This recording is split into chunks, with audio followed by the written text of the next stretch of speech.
My name is Ruth Alder. I'm 67 years old, and for most of my adult life I was known as David Alder's wife. That's how they said it at church. That's how the neighbors knew me. That's even how my kids introduced me at PTA meetings when they were little. Not my mom, not Ruth, just my dad's wife. And for the longest time, I didn't mind. Not really. Because David made it look like something to be proud of. He was the charming one, the speaker, the storyteller, the man who could shake hands with a judge, crack a joke with a pastor, and convince a stranger to lend him $100, all in the same breath. People liked him. They trusted him. They saw him as a good man, a strong man, a provider, a leader. And when you marry someone like that, someone who walks into every room like it's waiting for him, you learn pretty quickly how to shrink, how to smile at the right times, laugh on cue, never interrupt. You learn how to disappear without looking like you've left. I did that for 42 years, until now. Because David controlled the narrative for decades. He told the stories. He shaped the versions. He edited out the parts that made him look bad and rewrote the rest to make me look worse. But I'm telling the real story now, and it doesn't start with David. It starts with me. Before I was Mrs. Alder, I was Ruth Templeton. A girl from the east side of Shiloh Falls with big ideas and bigger dreams. I wanted to travel, teach literature, write novels that made people feel less alone. I met David when I was 19. He was 25, already working for a real estate developer in town, already talking about owning 10 properties before 30. He had ambition, swagger, a jawline like a movie star, and a voice that made everything sound like a promise. And when he looked at me, really looked at me, it was like stepping into sunlight after years of drizzle. I didn't know then that some lights burn you blind. We married a year later. He wanted a small ceremony, said, "Weddings are a waste of money." I didn't argue. I told myself it was romantic to elope, that it meant our love wasn't performative. But deep down, I already knew I was giving up pieces of myself. The first few years weren't terrible, not on the surface. We bought a modest house. He worked long hours. I took community college classes when I could. We had 2 kids, Hannah and Mark, back to back. But somewhere between diapers and mortgages, my name disappeared. I wasn't Ruth anymore. I was Mom, Babe. Sweetheart, can you not do that right now, Ruth? David didn't yell. He didn't hit. That's the part people never understood. They only saw what he let them see. The community fundraiser organizer, the proud dad with the firm handshake, the man who sat on church boards and gave motivational talks about marriage and faith. But behind closed doors, he managed everything, including me. He tracked the grocery spending down to the penny, told me which friends were too negative, gave feedback on how I cleaned, how I dressed, how I breathed sometimes. "You know how you get," he'd say, shaking his head. So emotional, so hard to talk to.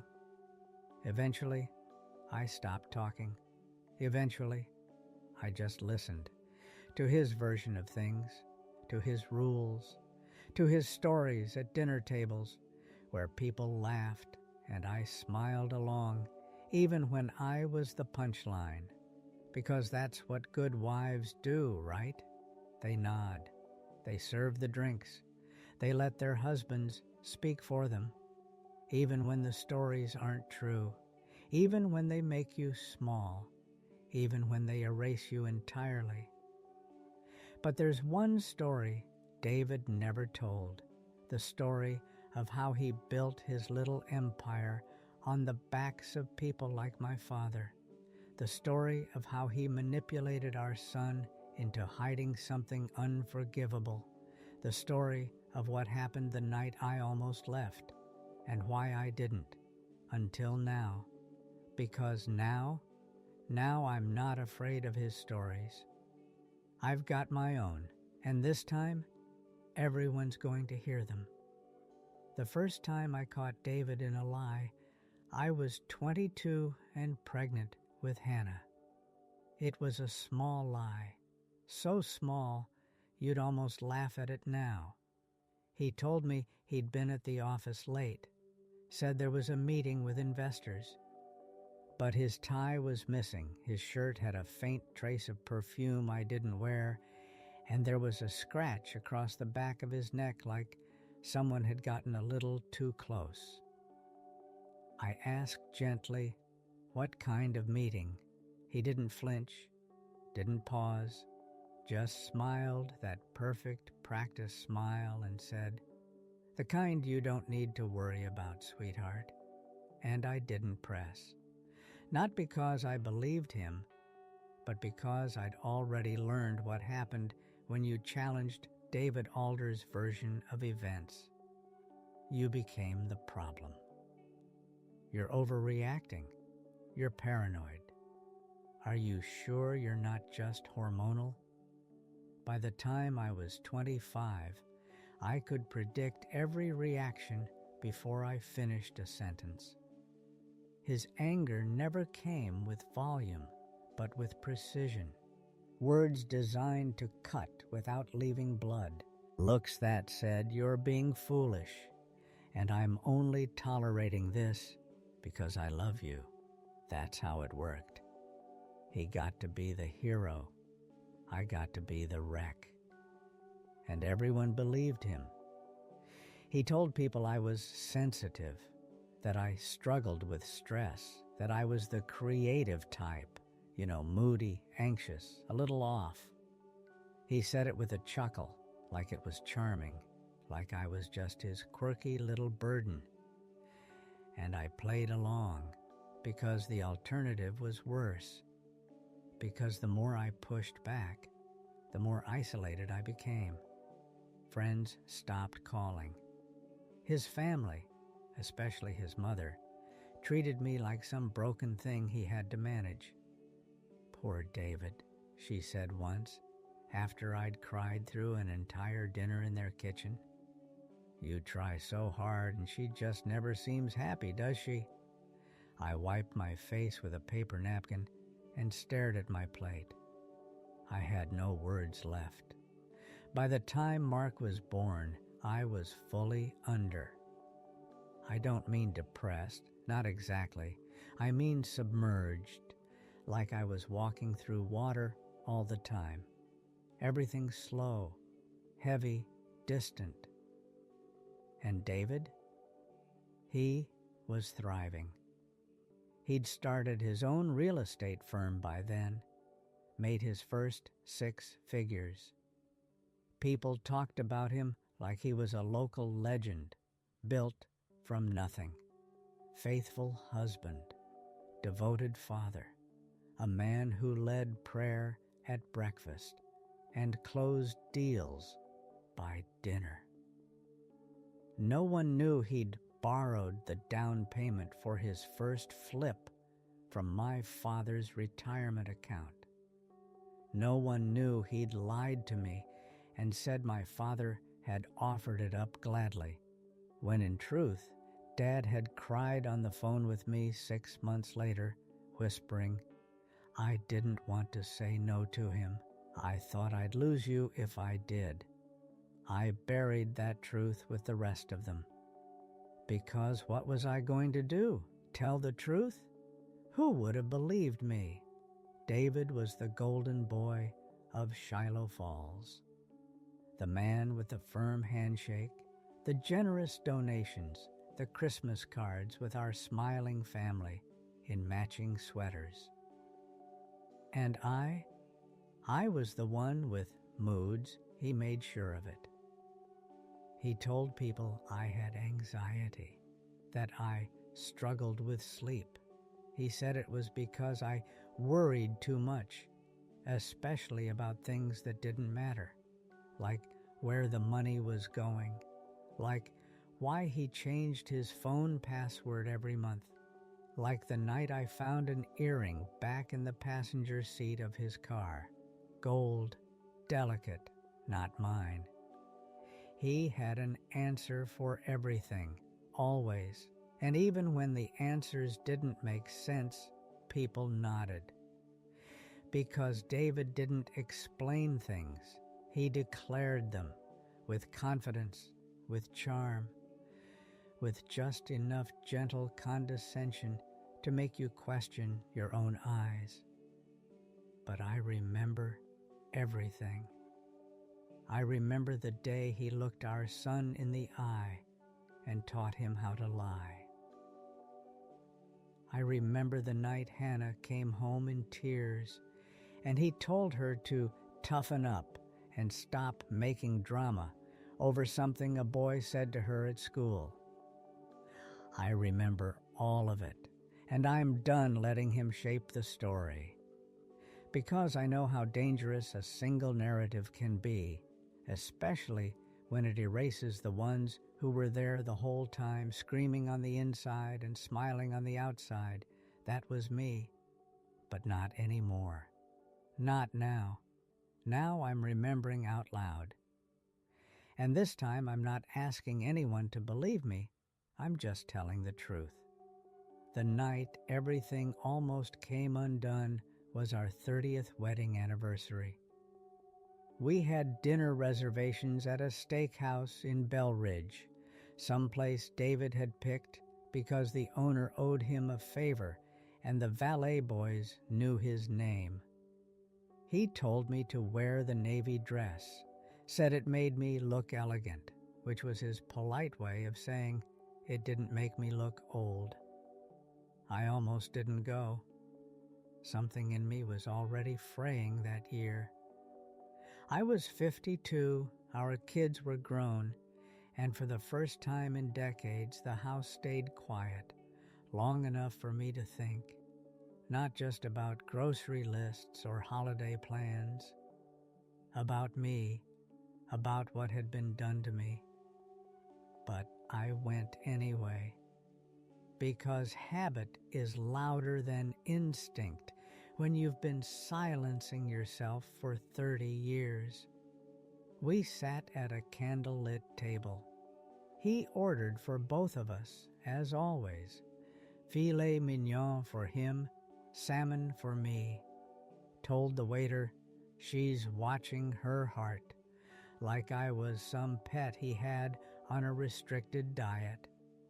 I smiled, because what else was I supposed to do? That's the thing about controlling men. Abuse doesn't always look like bruises. Sometimes it looks like 2 smooth dinners, and the way your chair is always just slightly out of reach until he pulls it in. Sometimes it's stories told at your expense to a room full of people who laugh because they don't realize they're watching someone disappear. That night, over creme brulee, David leaned back in his chair and said, 30 years, huh? Not bad for a couple of kids who didn't know anything. I nodded. He smiled. Then he said it. You know, Ruth, the best thing you ever did was stick by me. I made you somebody. And I laughed. I didn't mean to. It just came out. Sharp, shocked, almost like a cough. He froze. What's funny? He asked, tone flat. I met his eyes. I was somebody before you, David, he smirked. Sure. You were a secretary with a dream of writing poetry. How'd that work out? I felt the table tilt.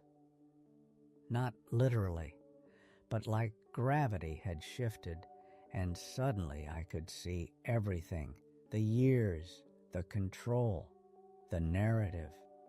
He really believed it, that I was his creation, his project, his proof, that without him I would have faded into nothing.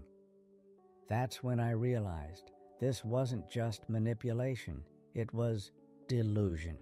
And he had spent decades convincing everyone, our friends, our children, even me, that it was the truth. I didn't cry that night. I didn't shout. I just went home, got in the shower, and stayed under the hot water until my skin prickled. Then I sat on the edge of the bed and opened the bottom drawer of my nightstand, the one he never touched, and pulled out the journal I'd started keeping again. I used to write all the time, back when I was Ruth Templeton, back before I knew what it felt like to hesitate before every word. But that year, I'd started again, little entries, quiet ones, scraps of thought, lines of poetry, bullet points of memory. That night, I wrote, "He thinks he built me, but the truth is, I let him take me apart." And I knew, in that moment, something had shifted. Maybe not enough to leave yet, but enough to see the cracks in the foundation, to see that the story he'd built wasn't truth, it was scaffolding, and it wouldn't take much for it all to come crashing down. What I didn't know yet was that the next crack would come from our son, and it wouldn't just shake the house, it would split it in two. It started with a phone call, one of those short, clipped ones that tells you everything and nothing all at once.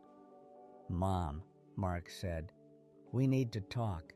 Just us, not Dad." That alone was strange. Mark had always been David's shadow.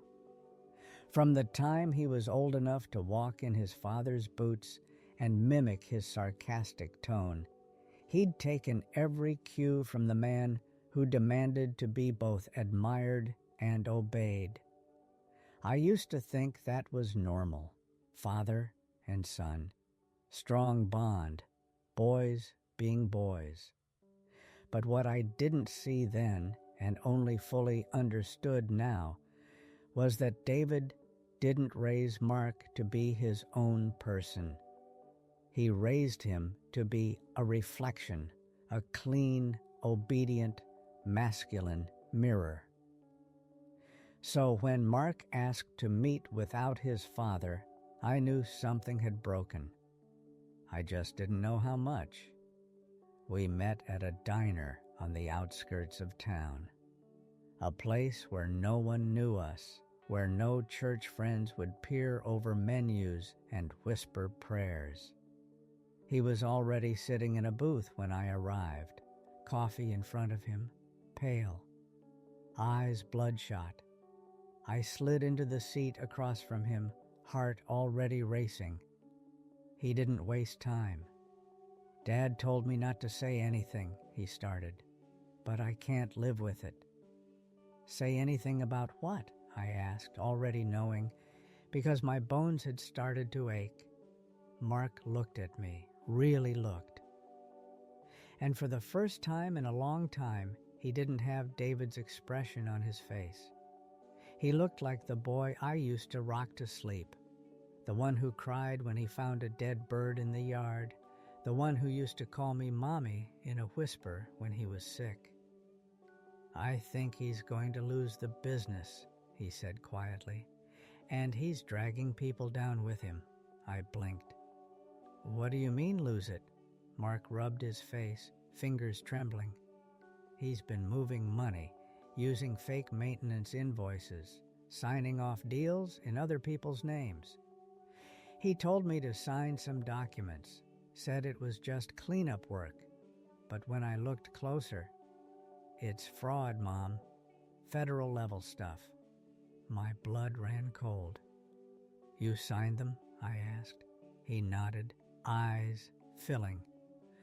I didn't know what I was signing. Not really, but that doesn't matter. My name's on them. I sat back in the booth, every muscle locking into place. Of course David wouldn't go down alone. Of course he'd loop his own son into the mess and pretend it was all part of the plan. Control wasn't just something he exercised. It was something he inherited, passed down like a blueprint for destruction. I whispered, "Have you gone to the police?" Mark looked panicked. I can't. If I do, it's over. He'll drag me into it. And you know what he'll say. He'll tell everyone it was my idea, that he was trying to protect me, that I screwed up. I did know. Because I'd lived it. Because David didn't get angry like normal people. He didn't raise his fists. He raised doubt, and it poisoned everything. Mark dropped his head into his hands. I don't know what to do, Mom. And here's what broke me. He was 32 years old, educated, married, a father, and he still didn't know how to make a move without David. That's what control does. It starts in the little things. How you cut your food, how you phrase your sentences, how you carry yourself in a room, and then one day you wake up and realize you've built your entire life around someone else's permission. I reached across the table and placed my hand over his. You're going to tell the truth, I said. Even if it means David burns everything down. Mark looked up. He'll take me with him. No, I said, steady as stone. Not this time, because I was done letting him hurt people in my name. And this time, I wasn't going to clean up the ashes. I was going to strike the match. I didn't sleep the night after that conversation with Mark. I lay in bed staring at the ceiling fan, feeling like I was 22 again, trapped, frightened, waiting for a man in the next room to decide how much of me he was going to erase that day. But something was different this time. I wasn't waiting for David.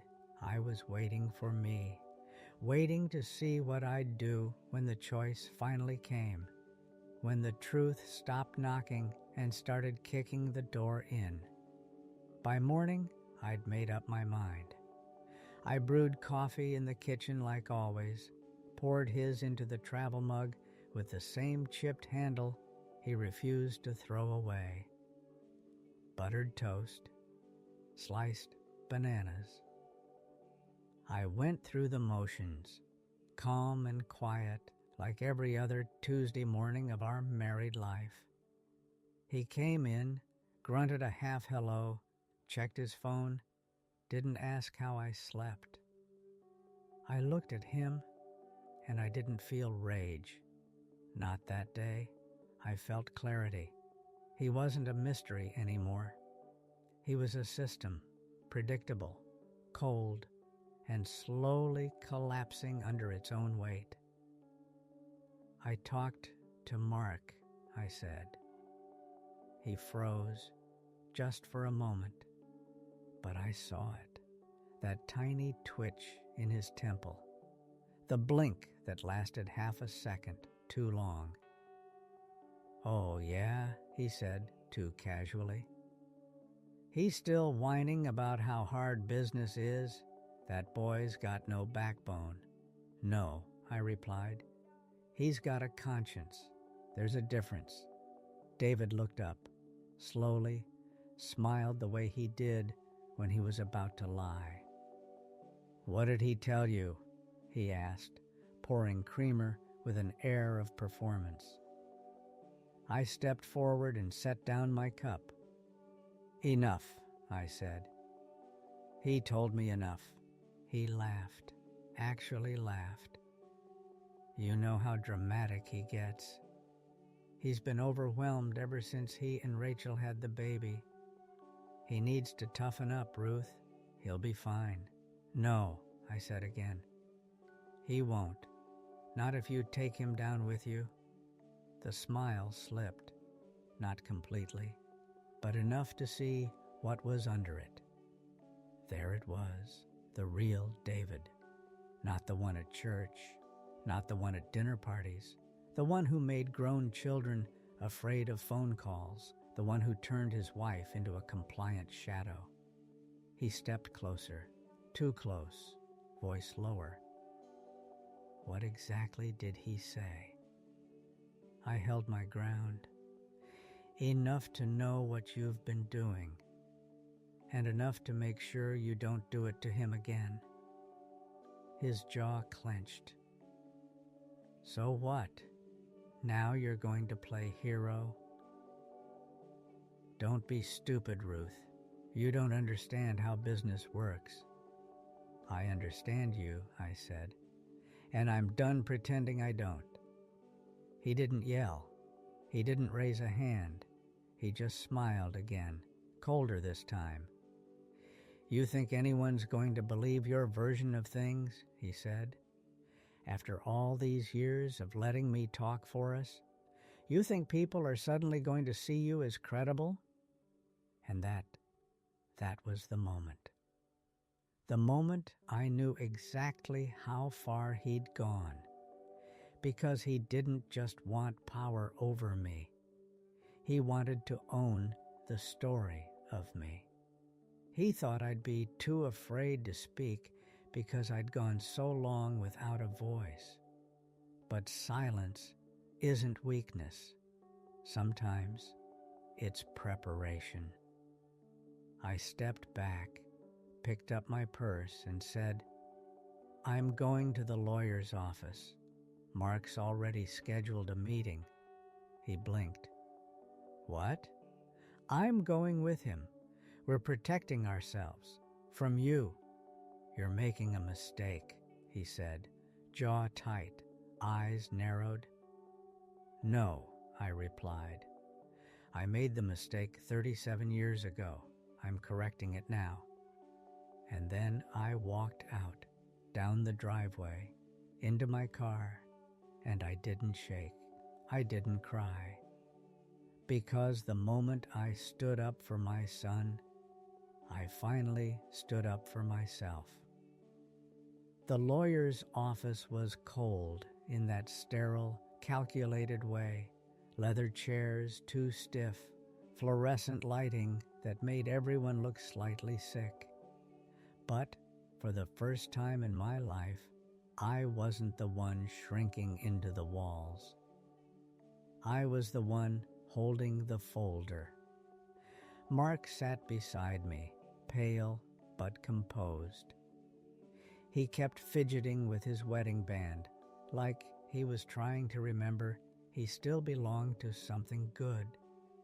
I placed my hand on his, steadied it. Across the table sat Ms. Navarro, sharp, deliberate, and, most importantly, unafraid of men like David. She flipped through the documents Mark had brought.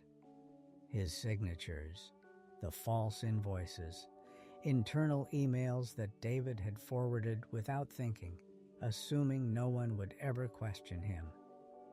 "Your husband is in serious legal jeopardy," she said, glancing between us.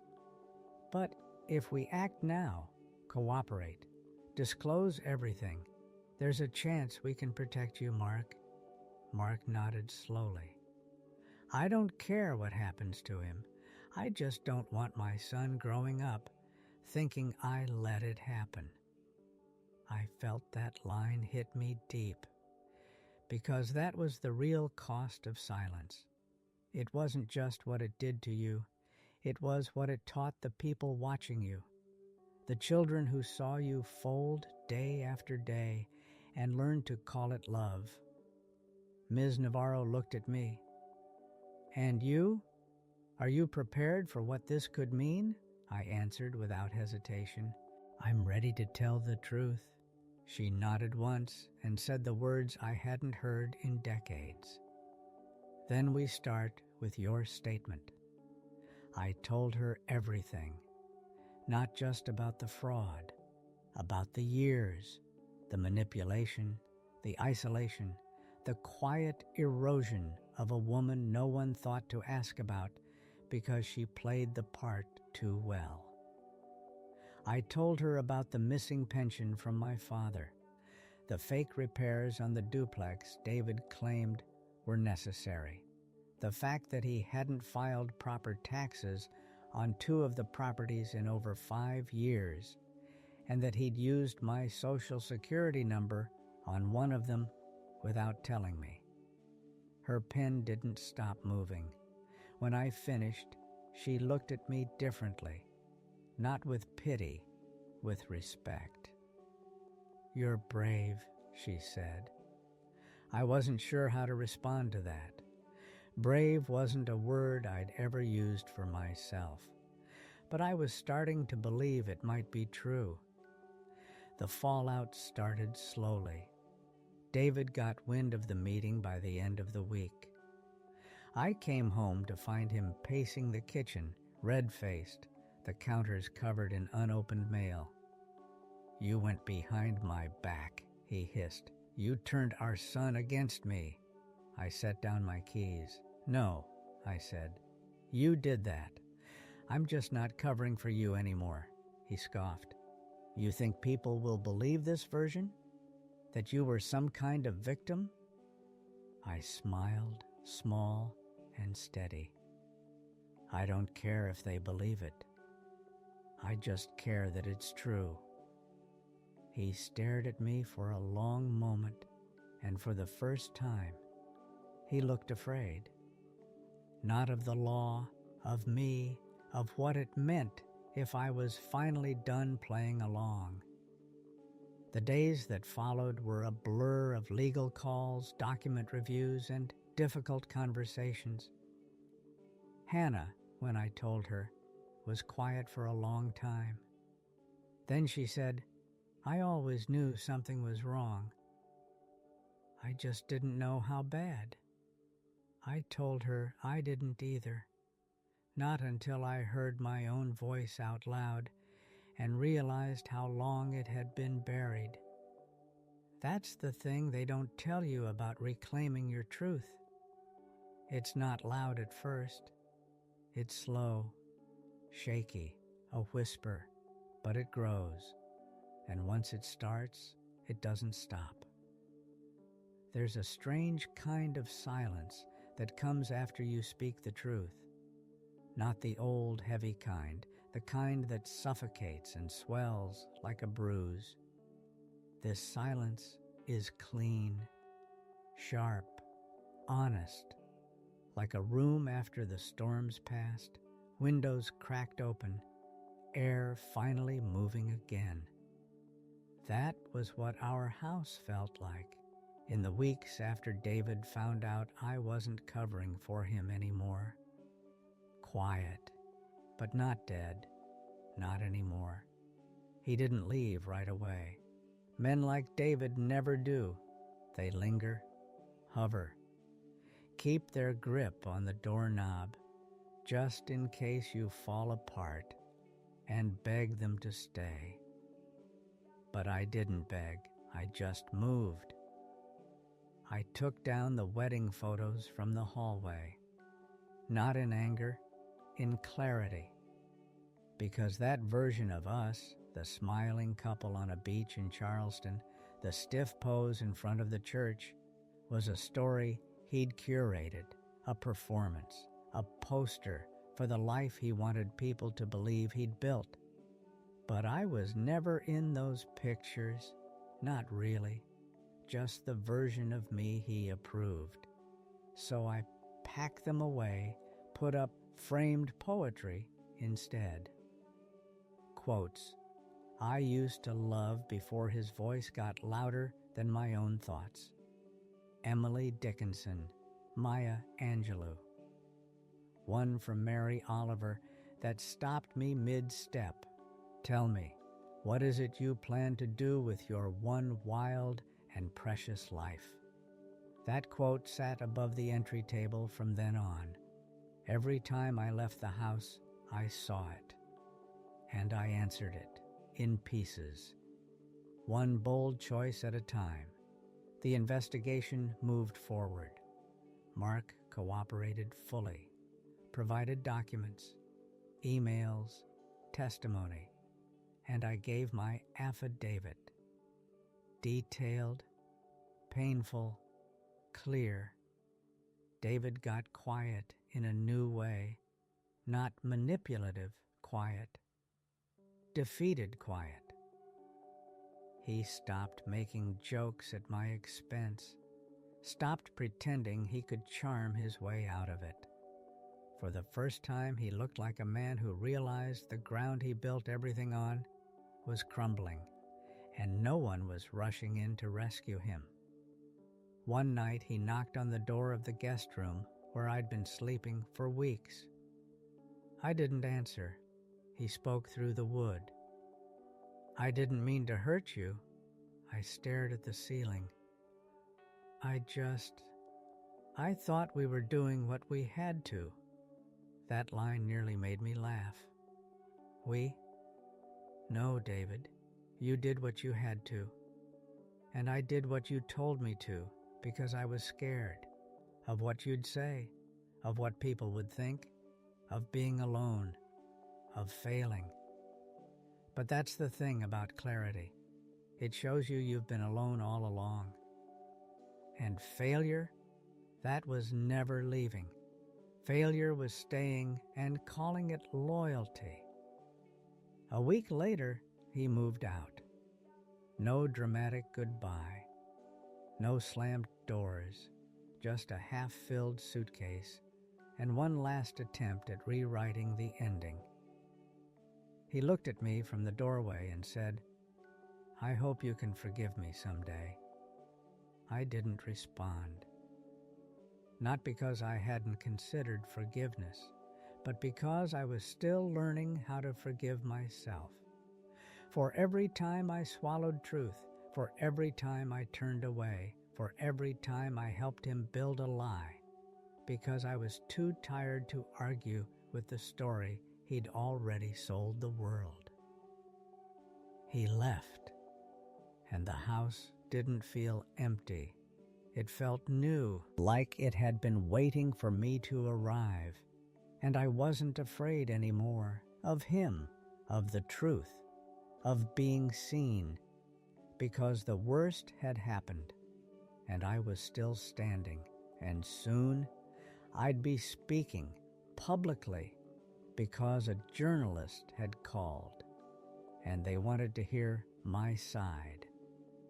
The day the article went live, I didn't check it first thing. I made tea, fed the cat, sat on the porch and watched the neighbor's dog chase shadows. I knew the world would tilt when I read it, and I needed a moment of stillness before it did. When I finally opened the link, my hands didn't shake. Not anymore. That part of me, the one afraid to be seen, had been dying a slow, quiet death for years. Now it was gone. The headline read, "The Wife Who Spoke, Ruth Alder, on Power, Silence, and Reclaiming the Truth." There was a photo. Me sitting in my own living room, the one I'd rearranged after David moved out. The bookshelves were behind me, full of poetry and cookbooks and photos of my children when they still believed I could fix anything. The article was fair, honest. It told the whole story, the fraud, the years of financial manipulation. But more than that, more than the crime, It told my story, how I was rewritten, how I was silenced, how I disappeared, smiling the whole time, and how I came back. Not as some perfect survivor, but as a woman who finally looked in the mirror and said, "That's me, and I'm not ashamed anymore." The reaction came fast.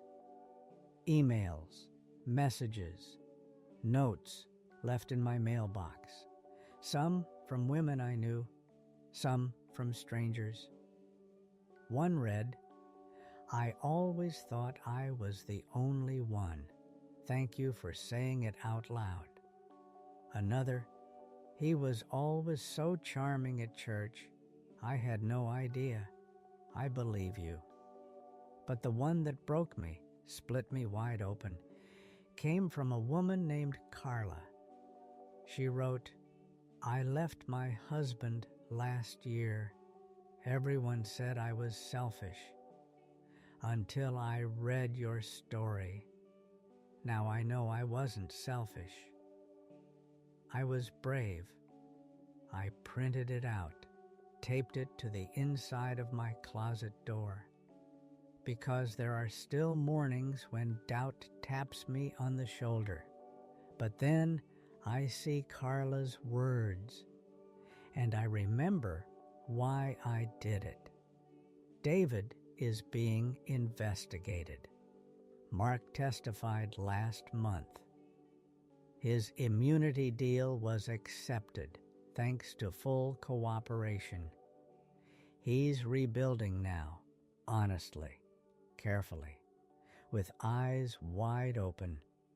He calls every Sunday, not because he needs anything, just to talk. And every time he ends the call with, "I love you, Mom," I hear something new in his voice. Not guilt, not fear, but respect. Hannah came to visit last week. She brought her 2 girls and a box of my old journals she found in her attic.